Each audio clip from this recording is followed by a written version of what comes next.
नमस्कार मित्रों, आज हमारा 5वां वीडियो। इससे पहले हमने विशेषण पे बात की थी, विशेषण के 2 भाग पढ़े थे। आज हम पढ़ रहे हैं हमारा 5वां भाग, वो है क्रिया। मित्रों, सबसे महत्वपूर्ण बात है आज की कि जितने भी बिंदु लिए हैं अब तक हमने, वो सारे के सारे परीक्षा की दृष्टि से बहुत महत्वपूर्ण बिंदु हैं। आज हम बात करने जा रहे हैं क्रिया के ऊपर। वैसे तो सामान्य रूप से सबको पता ही है कि क्रिया क्या होती है, लेकिन विशेष रूप से क्रिया के कैसे प्रश्न आते हैं, क्रिया पे किस तरीके से प्रश्न पूछे जाएंगे और हमें क्रियाओं को किस तरीके से ध्यान में रखकर उत्तर देने हैं, इस पर आज हम बात करेंगे। मित्रों, सबसे पहले बात करते हैं कि क्रिया किसे कहते हैं। देखिए मित्रों, कोई भी ऐसा शब्द जो वाक्य में हमें कार्य के होने का या करने का बोध करवाता है, वो क्या कहलाएगा? क्रिया कहलाएगा। जैसे कि मैंने कहा कि राम चलता है, श्याम खाता है, मोहन पीता है, तो ये सब मित्रों क्या हो गई? खाता पीता, चलना उठना बैठना, ये सब क्रियाएं हैं, क्योंकि इनसे या तो कार्य के होने का बोध हो रहा है या करने का बोध हो रहा है। तो जो शब्द कार्य के करने या होने का बोध करवाते हैं वो क्या कहलाएंगे? क्रिया कहलाएंगे। क्या कहलाएंगे मित्रों? क्रिया कहलाएंगे। चलिए आगे बात करते हैं। आज पहला प्रश्न देखिए हमारा क्या है, वो है कि प्रवीण ने छाया को पुस्तक दी। क्या है मित्रों? प्रवीण ने छाया को पुस्तक दी। वाक्य में क्रिया है, क्रिया बतानी है। इससे पहले मित्रों थोड़ी सी बात कर लेता हूं मैं कि क्रिया के प्रकार कितने हैं। वैसे मैं आपको बता दूं कि अलग अलग विद्वानों ने अलग अलग प्रकार बताए हैं, लेकिन मुख्य रूप से जो प्रकार है उस पर हम बात करेंगे। सबसे पहला जो क्रिया का प्रकार है, वर्गीकरण जो है, वो कर्म के आधार पर किया गया है, जिसके हमने 2 भाग किए हैं। कौन कौन से मित्रों? एक है सकर्मक और दूसरा है अकर्मक। मित्रों देखिए, एक है सकर्मक और दूसरा है अकर्मक। मित्रों मूल शब्द है इसमें कर्म। कर्म के आगे हमने देखिए अ लगा दिया और स लगा दिया, पीछे अक प्रत्यय लगा दिया। तो स मतलब सहित और अ मतलब बिना। अगर जिसके साथ में, क्रिया के साथ में कर्म है, वो क्रिया सकर्मक होगी, और जिस क्रिया के साथ में कर्म नहीं है, अर्थात वह क्रिया जो बिना कर्म के भी संपूर्ण हो सकती है, वो क्या होगी मित्रों? अकर्मक क्रिया होगी। और वह क्रिया जिसको पूर्ण होने के लिए कर्म की आवश्यकता होगी ही होगी, वो सकर्मक कहलाएगी। तो मित्रों कर्म के आधार पर हमने कितने भाग किए? 2 भाग किए। कौन कौन से? सकर्मक और अकर्मक। अकर्मक वह क्रियाएं होगी जिसमें कर्म मौजूद नहीं होगा, अर्थात क्रिया को पूर्ण होने में कर्म की आवश्यकता नहीं पड़ेगी। और सकर्मक कौन सी होगी? जिसको पूर्ण होने में कर्म की आवश्यकता पड़ेगी। तो देखिए मित्रों, जैसे कि मैंने कहा कि मोहन गाता है, कुशांश रोता है, तो अब इनमें देखिए कर्म की आवश्यकता नहीं है। लेकिन मैंने कहा मोहन पुस्तक पढ़ता है, तो क्या पढ़ता है? पुस्तक, हमारा कर्म हो गया, तो ये क्रिया सकर्मक हो गई। अब देखिए मित्रों, सकर्मक क्रिया के भी वापस 2 भाग है। कौन कौन से? एक कर्मक और द्विकर्मक। कितने भाग है मित्रों? एक कर्मक और द्विकर्मक। एक कर्मक में यानी कि जिसमें एक कर्म मौजूद रहेगा, जैसे कि मैंने कहा मोहन पुस्तक पढ़ता है। अब देखिए पुस्तक, इसमें एक ही कर्म है। अब मैंने कहा, जैसे कि देखिए इस बिंदु पर बात करते हैं हम, प्रवीण ने छाया को पुस्तक दी। सबसे बड़ी चुनौती यह है कि हम कर्म को कैसे पहचानें। हमें कैसे पता चलेगा कि इस वाक्य में कौन सा कर्म है? तो देखिए मित्रों 2-3 विकल्प बताता हूं मैं आपको। सबसे पहला जो तरीका है वो है, जो भी वाक्य में क्रिया है उस क्रिया के साथ में आप क्या लगाइए। क्या लगाना है मित्रों? यहां लिख रहा हूं मैं, देखिए क्या से प्रश्न करना है, क्या से प्रश्न करना है। जैसे कि क्रिया क्या है? दी। तो देखिए मैं इस वाक्य में प्रश्न करता हूं। मैंने कहा कि प्रवीण ने छाया को क्या दी? उत्तर क्या है मित्रों? पुस्तक दी। जो कोई भी क्रिया है वाक्य में, उस क्रिया के साथ में क्या प्रश्न जोड़िए। क्या का जो आपका उत्तर होगा वो कर्म होगा, और वहीं हमें पता चलेगा कि वाक्य में कर्म प्रयुक्त है या नहीं है। तो देखिए मित्रों, प्रवीण ने छाया को क्या दी? पुस्तक दी। तो पुस्तक क्या हो गया? हमारा कर्म हो गया। तो एक कर्म तो हमें मिल गया। अब देखिए विकल्प देखते हैं। सकर्मक, बिल्कुल सही है, सकर्मक है। एक कर्मक, देखिए एक कर्मक है, बिल्कुल सही है। अगला विकल्प है द्विकर्मक। क्या 2 कर्म है इसके अंदर? देखिए मित्रों, जी रहा हमारा को। कर्म का विभक्ति चिन्ह क्या है? को। तो ये भी देखिए, ये भी कर्म है। तो ये देखिए 2 कर्म, ये और ये। मित्रों जहां कहीं भी 2 कर्म की बात चले वहां मैं आपको पहचान बता देता हूं। पहला तो देखिए क्या से प्रश्न करने पर हमें उत्तर मिल जाएगा। एक तो ये कर्म हो गया, और दूसरा कर्म कौन सा होगा, जिसके साथ में को विभक्ति लगी हुई होगी। ये इसकी मुख्य रूप से पहचान है और ये ही द्विकर्मक में दो कर्म ऐसे प्रयुक्त होते हैं। ये आपका गौण कर्म है और ये मुख्य कर्म है। ध्यान रखना हमेशा जो सजीव होता है वो तो रहेगा हमारा गौण कर्म और जो निर्जीव है वो हमारा रहेगा मुख्य कर्म। तो इसमें कर्म कितने प्रयुक्त है मित्रों, दो कर्म है, छाया और पुस्तक, ये दोनों ही कर्म है और प्रवीण क्या है इसमें, करता है। ठीक है, तो अब देखिए द्विकर्मक भी है इसमें। ऐसे मित्रों ये जो प्रश्न है हमारे, इन पर हमें विशेष बात करनी है। देखिए तीनों विकल्प सही है इसमें, अब कौन सा करोगे आप बताइए मेरे को। सकर्मक भी है, एक कर्मक भी है, द्विकर्मक, लेकिन सबसे सटीक कौन सा जा रहा है उस पर हमें बात करनी है। देखिए सकर्मक तो हो गया, लेकिन अब आगे बात गई सकर्मक के भी दो भाग है, एक कर्मक द्विकर्मक, तो सकर्मक तो हमारा गलत हो गया। अब आगे बात करते हैं एक कर्म है या दो कर्म है, तो एक कर्म भी नहीं है, ये भी गलत हो गया। कर्म कितने हैं इसमें, दो, छाया और पुस्तक, तो इसमें हमारा विकल्प कौन सा होगा मित्रों, ये। देखिए टीचर सेकंड ग्रेड 2018 में पूछा गया ये प्रश्न, बहुत ही महत्वपूर्ण प्रश्न है। चलिए आगे बात करते हैं। तो देखिए कर्म को पहचानने का सबसे पहला विकल्प क्या है, सबसे पहला तरीका क्या है, क्या से प्रश्न कीजिए। देखिए क्या दी, पुस्तक दी, ये तो हो गया पहला तरीका। दूसरा तरीका है मित्रों, आप पद परिचय दे सकते हो। क्या दे सकते हो, पद परिचय। जैसे कि देखिए कैसे देते हैं पद परिचय, ये क्या हो गया हमारा, कर्ता हो गया, अब ये क्या हो गई हमारी, क्रिया हो गई, और ये क्या हो गया हमारा, कर्म हो गया, ये भी हमारा कर्म हो गया। तो आप पद परिचय से भी दे सकते हो। अगला देखिए एक और तरीका मैं आपको बताता हूं, कभी भी कोई भी वाक्य मिले उस वाक्य को आप भूतकाल में बदलिए। किसी भी वाक्य को भूतकाल में बदल करके देखिए, अगर भूतकाल में बदलते हो और कर्ता के साथ में ने विभक्ति का प्रयोग होता है तो वहां पे निश्चित तौर में क्रिया क्या होगी, सकर्मक होगी। जैसे कि मैंने कहा कि मोहन पुस्तक पढ़ता है, श्याम पुस्तक पढ़ता है, तो अब इस वाक्य को आप भूतकाल में बदलिए, क्या बनेगा, श्याम ने पुस्तक पढ़ी। वाक्य था कि मोहन पुस्तक पढ़ता है, इसको हमने भूतकाल में बदला, क्या बना, मोहन ने पुस्तक पढ़ी, तो ने आ गया, इसका मतलब इसमें कर्म मौजूद है। तो तीन तरीके हैं मित्रों, सबसे पहला क्या से प्रश्न, दूसरा पद परिचय दीजिए, कर्ता कर्म क्रिया को पहचानिए, और तीसरा भूतकाल में बदलिए। अगर ने का प्रयोग हो रहा है कर्ता के साथ में तो वो निश्चित तौर पे वहां पे क्या है, कर्म मौजूद है। द्विकर्मक की विशेषता बता दी मैंने आपको, क्या हो गई, देखिए पहला तो क्या से हो जाएगा और दूसरा को से मिल जाएगा, तो इसमें ये दो कर्म मौजूद है। चलिए आगे बात करते हैं। अगला है मित्रों, किस वाक्य में अकर्मक क्रिया है। साधारण सा समझ में आ गया होगा आपको। देखिए कौन कौन से हैं विकल्प, क्या क्या दिए गए हैं। देखिए मजदूर चाय पी रहा है, क्रिया क्या है, पीना, क्या पी रहा है, चाय। देखिए क्या पी रहा है, चाय, सकर्मक है। बालक बहुत देर से सो रहा है, बालक बहुत देर से सो रहा है, ये यहाँ पे चलो रो रहा है, एक ही बात है। तो क्या रो रहा है, क्या रो रहे का उत्तर मिल ही नहीं रहा, ये तो अनावश्यक हो गया, क्या रो रहा है, रो रहा है, रो रहा है, बस। तो ये क्या हो गया हमारा मित्रों, बस ये विकल्प हमारे यहाँ पे सही होगा। अगला देख लेते हैं, अम्मा खाना खा रही है, क्या खा रही है, खाना, कर्म हो गया। देखिए परदेसी पुस्तक पढ़ रहा है, क्या पढ़ रहा है, पुस्तक पढ़ रहा है। तो देखिए चाय, खाना और पुस्तक तीनों इसमें कर्म मौजूद है, इसमें देखिए कोई कर्म नहीं है, तो अकर्मक क्रिया कौन सी है, ये है मित्रों। तो विकल्प कौन सा सही होगा हमारा, ये होगा। सकर्मक के पहचानने के जो तरीके हैं वो मैंने आपको बताए हैं, वो आप यहाँ पे भी इस्तेमाल कर सकते हो, इनका भी उपयोग कर सकते हो। देखिए ये रहा कर्ता, ये रही क्रिया और ये रहा कर्म। चलिए आगे बात करते हैं तीसरे प्रश्न में, वो है कि निम्नांकित में से अकर्मक क्रिया है, क्या छांटनी है मित्रों, अकर्मक क्रिया छांटनी है। देखिए सेकंड ग्रेड में पूछा गया है, 2018 के सेकंड ग्रेड में यह प्रश्न पूछा गया है। 4 विकल्प दिए हुए, उनमें से आपको वो क्रिया छांटनी है जो अकर्मक है। बहुत ही महत्वपूर्ण प्रश्न है। देखिए वाक्य कुछ नहीं है, सिर्फ शब्द दिए हुए हैं, अब आप कैसे पहचानोगे। देखिए लिखना, पढ़ना, नाचना और देखना, बताइए क्या चारों में से कौन सा विकल्प सही होगा मित्रों। बहुत ही बारीकी से सोचना पड़ेगा हमें इस विषय पर। वाक्य में किसी भी शब्द को अगर आपको देखना है, अगर उसको सही अर्थ में ढूंढना है तो वाक्य में प्रयोग कीजिए उसका। वाक्य में प्रयोग करके देखिए क्या वास्तव में इसके साथ में कर्म आ रहा है। क्रिया की देखो दो चीजें होती है क्रिया, एक तो वास्तविक रूप से प्रत्यक्ष रूप से क्रिया वाक्य में मौजूद होती है, और दूसरा परोक्ष रूप से।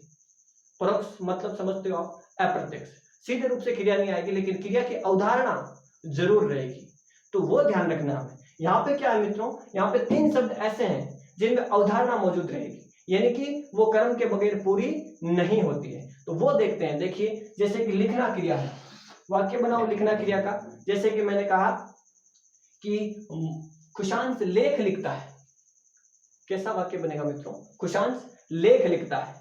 तो क्या लिखता है? लेख लिखता है, बिल्कुल उत्तर आ रहा है, सकर्मक है।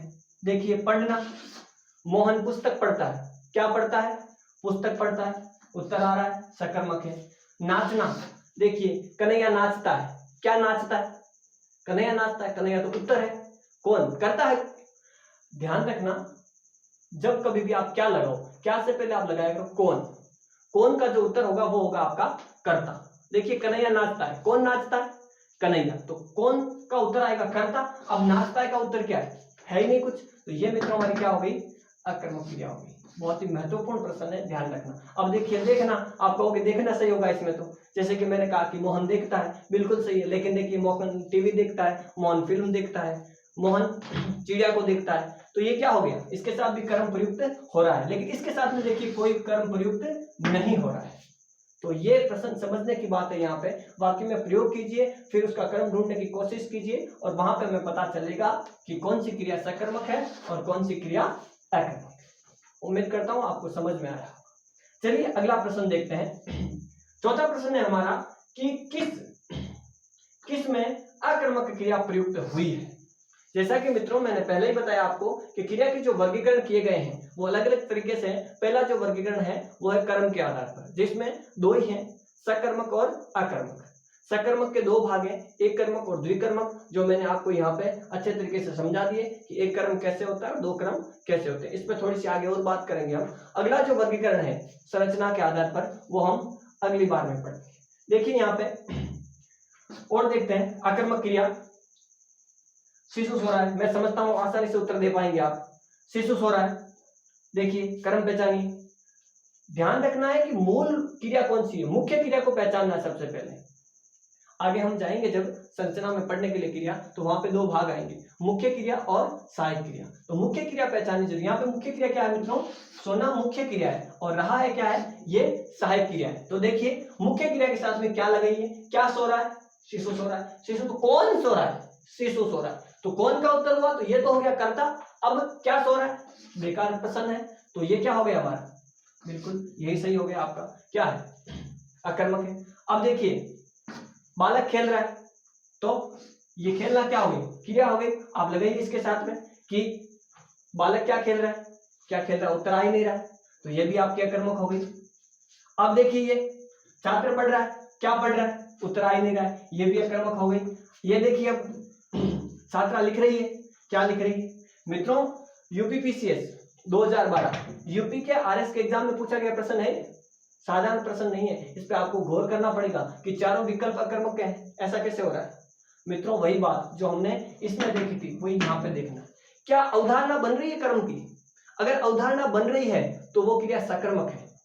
मित्रों देखिए दूसरा, देखिए खेल, कोई ना कोई खेल होगा, बालक खेल रहा, फुटबॉल खेल रहा होगा, या कोई सतोलिया खेल रहा होगा, या कुछ और खेल रहा होगा, हॉकी खेल रहा होगा, बैडमिंटन खेल रहा होगा, क्रिकेट खेल रहा होगा, कुछ ना कुछ खेल खेलेगा, ये अवधारणा बनेगी। आगे देखिए पढ़ रहा है, कुछ ना कुछ पढ़ेगा, किताब पढ़ेगा, पुस्तक पढ़ेगा, लेख पढ़ेगा, कुछ ना कुछ पढ़ेगा, कहानी पढ़ेगा। अब देखिए लिख रहा है, लेख लिखेगा, कहानी लिखेगा, निबंध लिखेगा, गद्य लिखेगा, कविता लिखेगा, मतलब कॉन्सेप्ट जो है क्रिया का वो बन रहा है। परोक्ष रूप से इनमें क्रियाएं मौजूद है, माफी कर्म मौजूद है। तो क्या ध्यान रखना है हमें यहाँ पे कि इनमें कर्म मौजूद है, ये वो क्रियाएं हैं जिनके साथ में कर्म प्रयुक्त होता है। अब ये देखिए बालक सो रहा है, सोने के साथ में क्या सो रहा है? सो रहा है बस, तो ये हमारा क्या होगा यहाँ पे? ये सही विकल्प होगा मित्रों, ध्यान रखना इस बात का। अकर्मक क्रिया कौन सी है? सोना, ये अकर्मक क्रिया का सही विकल्प है। अगला देखिए मित्रों, दुनिया बहुत प्रश्न पूछती है, दुनिया बहुत प्रश्न पूछती है। देखो अगर सामने खड़े होगे दुनिया के तो प्रश्न तो पूछेगी, दुनिया का काम है, और आपको अगर दुनिया के सामने टिका रहना है तो उन प्रश्नों का जवाब देना पड़ेगा। तो जवाब देना सीखे मित्रों, और वो कैसे होगा? जब हम शल्य क्रिया जानेंगे, प्रश्नों का चीड़ फाड़ करना सीख लेंगे तो जवाब देना भी सीख जाएंगे। देखिए बात करते हैं, तो वाक्य में क्रिया है, कौन सी क्रिया है वो बतानी है हमें। तो साधारण सी बात है कि आपके विकल्प कौन से आएंगे सामने, अभी वर्तमान में हम दो ही पढ़ रहे हैं, अकर्मक और सकर्मक, तो उन्हीं पे ध्यान देना है। तो पहला विकल्प है द्विकर्मक। क्या दो कर्म है इसमें? देखिए सबसे पहला तरीका क्या लगेगी, देखिए क्रिया को ढूंढना महत्वपूर्ण है। पहले क्रिया ढूंढिए, कौन सी क्रिया है? पूछना क्रिया इसमें क्या है मित्रों? पूछना मुख्य क्रिया और है इसकी सहायक क्रिया। तो क्या पूछती है? प्रश्न। ये क्या हो गया? कर्म हो गया। क्या पूछती है? प्रश्न पूछती है। तो प्रश्न क्या हो गया हमारा मित्रों? कर्म हो गया। क्या हो गया? कर्म हो गया। तो देखिए सकर्मक तो हो गई। अब देखिए दूसरा कर्म है क्या इसमें? दुनिया तो देखिए करता है बहुत। क्या हो गया हमारा? इसका विशेषण बन रहा है, ठीक है, इसका विस्तार है कर्म का। तो द्विकर्मक तो नहीं है। अगला देखिए सकर्मक है क्या? बिल्कुल सकर्मक है, सही विकल्प। अकर्मक है क्या? गलत। संयुक्त क्रिया, नाम ही नहीं आता, संयुक्त क्रिया की बात नहीं कर रहे हम यहाँ पे। तो देखिए मुख्य रूप से हमें क्या समझ में आया कि क्या से प्रश्न किया हमने? उत्तर मिला प्रश्न। ये हमारा कर्म है और इसमें क्रिया कौन सी है? सकर्मक क्रिया है। कौन सी है मित्रों? सकर्मक क्रिया है। उम्मीद करता हूं आपको समझ में आया होगा। आखिरी प्रश्न देखिए, आखिरी जो प्रश्न है हमारा वो है न्यायाधीश ने अपराधी को मृत्यु दंड सुनाया। वाक्य में क्रिया है, यहाँ पे देखिए मृत्यु दंड लिखा हुआ है, थोड़ा ठीक कर लीजिएगा आप, साफ हो गया है। तो प्रश्न समझिएगा, न्यायाधीश ने अपराधी को मृत्यु दंड सुनाया, वाक्य में क्रिया है। कौन सी क्रिया है? सबसे पहले देखते हैं किसने सुनाया। देखिए ने कारक चिन्ह आ गया है, तो न्यायाधीश तो हमारा क्या हो गया? कर्ता हो गया। क्या हो गया मित्रों? कर्ता हो गया। आगे बात करते हैं, देखिए अपराधी को, देखिए को आया। को सिर्फ कर्म में ही नहीं लगता, इस बात का आपको महत्वपूर्ण विशेष रूप से ध्यान रखना पड़ेगा। ये बहुत ही महत्वपूर्ण बात है कि को कारक चिन्ह जो है वो सिर्फ कर्ता में ही नहीं लगता है। संप्रदान में जाओगे आप, वहां भी आपको को मिल जाएगा, तो इस बात का विशेष ध्यान रखना है। और हम जाते हैं अधिकरण में, वहां पे भी हमें को मिल जाता है। तो ध्यान रखना, ये प्रयोग के आधार पे ही समझ में आएगा हमें कि किसके लिए प्रयोग हुआ, कैसा प्रयोग हुआ, वो ही समझना है। अब देखिए मृत्युदंड सुनाया। अब इसकी पहचान करते हैं, शल्य क्रिया करते हैं इसकी कि क्या होगा इसमें उत्तर। तो देखिए सबसे पहले क्या से प्रश्न कीजिए, क्या सुनाया? मृत्युदंड सुनाया। अब देखिए मैंने बताया था आपको कि द्विकर्म की पहचान क्या है। एक में तो हो गया क्या से प्रश्न कीजिए, दूसरे में को मिलेगा आपको। लेकिन मित्रों ध्यान देने की बात है, ध्यान से सुनना, जहां कहीं भी देने की बात हो और उस चीज को अगर हम वापस नहीं लेते, जहां कहीं भी देने की बात हो और उस वस्तु को हम वापस नहीं लेते हैं, तो वहां पे वो को चिन्ह जो है वो कर्म का न रह करके संप्रदान में चला जाएगा। वहां पे देने का भाव है मित्रों। किसका भाव है? देने का भाव है। तो ये बात आपको विशेष रूप से ध्यान रखनी है कि जहां कहीं भी देने का भाव है उसको वापस नहीं लिया जा रहा है, तो वो संप्रदान हो जाएगा। क्या हो जाएगा मित्रों? संप्रदान हो जाएगा। तो यहाँ पे देखिए न्यायाधीश ने अपराधी को दंड दिया, तो ये ऐसा होगा अपराधी के लिए दंड दिया, क्योंकि दंड वापस नहीं लिया जाता। जैसे कि मैंने कहा, बहुत ही बहुप्रचलित उदाहरण है, आपका बता देता हूं मैं, किताबों में अधिकांश यही मिलता है कि माँ ने भिखारी को रोटी दी, भिखारी को कपड़े दिए, तो उस कपड़ों को हम वापस नहीं लेते हैं, तो वहां पे क्या हो जाएगा मित्रों? वो संप्रदान हो जाएगा। भिखारी वहां पे संप्रदान कारक में आएगा, नेकी कर्म कारक में। जैसे कि एक वाक्य बोलूं मैं, हमने कहा कि माँ ने धोबी को कपड़े दिए। आखिर अधिकांश आपके प्रश्न आया होगा दिमाग में कि उसमें क्या है फिर। तो देखिए मित्रों, धोबी को जो कपड़े दे रहे हैं वो धोने के लिए दे रहे हैं या इस्त्री करने के लिए दे रहे हैं, तो उनको हम निश्चित तौर पर वापस लेंगे, तो वहां पे तो द्विकर्मक है। लेकिन अगर भिखारी को आप कपड़े दे रहे हो तो उनको आप वापस नहीं लोगे, और वहां पे एक कर्म ही होगा। क्या होगा मित्रों? एक कर्म होगा। भिखारी जो है संप्रदान में चला जाएगा, और यहाँ पे ऐसे ही ये जो हमारा अपराधी है वो संप्रदान कारक बन जाएगा, और इसमें अब कर्म कितना रहा है? एक ही रहा है। क्या? मृत्युदंड। तो समझ में आ गया होगा आपको कि इसका उत्तर क्या होगा। देखते हैं, देखिए एक कर्मक बिल्कुल सही उत्तर है। द्विकर्मक बिल्कुल मैंने आपको बता दिया द्विकर्मक नहीं है इसमें। क्यों? जहां कहीं भी देने की बात आती है, जहां कहीं भी दान की, हम श्राप की बात करते हैं, तो वो वापस नहीं दिया जाता, उसमें एक कर्मक हो जाता है, और देने वाला हो जो भी लेता है वो संप्रदान में चला जाता है।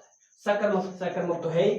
जहां कहीं भी बात इनमें आ जाती है, आगे चली जाती है सकर्मक से बात, तो सकर्मक को आप भूल जाइए, फिर बात आएगी एक कर्मक है या द्विकर्मक है। तो मित्रों द्विकर्मक नहीं है इसमें, इसमें क्या है? एक कर्मक। तो जितने भी सकर्मक से संबंधित, एक कर्मक के संबंधित और द्विकर्मक से संबंधित जो प्रश्न थे वो हमने यहाँ पे हल कर लिए हैं।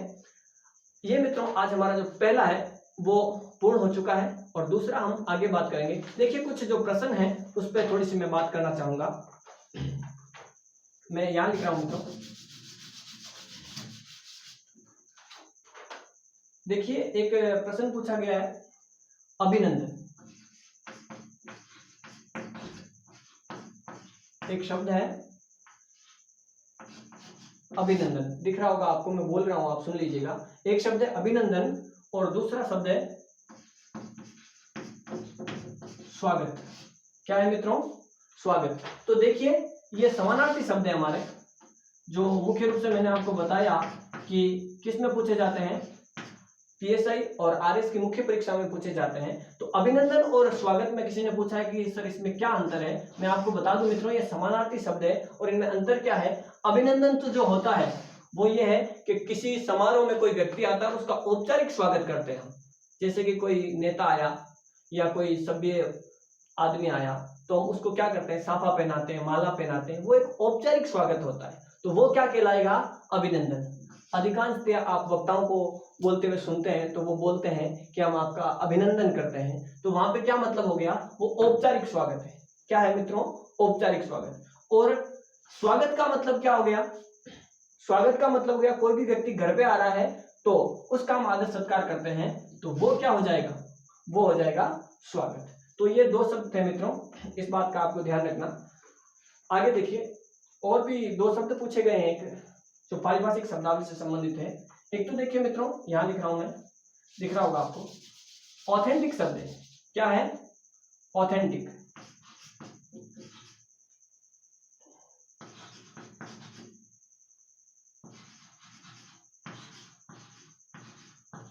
देखो AUTHENTIC, ऑथेंटिक, ठीक है।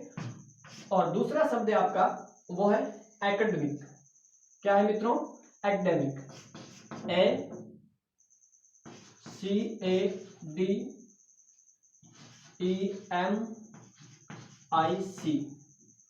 एकेडमिक। एक है ऑथेंटिक और एक है एकेडमिक। इनका भी किसी ने अर्थ पूछा है तो देखिए ऑथेंटिक का मतलब होता है प्रामाणिक, जो प्रमाण सहित होती है उसे कहते हैं प्रामाणिक। और जो हमारा एकेडमिक है उसको बोलते हैं शैक्षणिक, शिक्षा संबंधी। इनका थोड़ा सा मैं यहाँ पे देखिए विस्तार कर देता हूं शब्दों का। देखिए स्वागत तो आपको पता चल गया होगा मित्रों, क्या है? सु प्लस आगत है, आ प्लस गत है इसमें भी।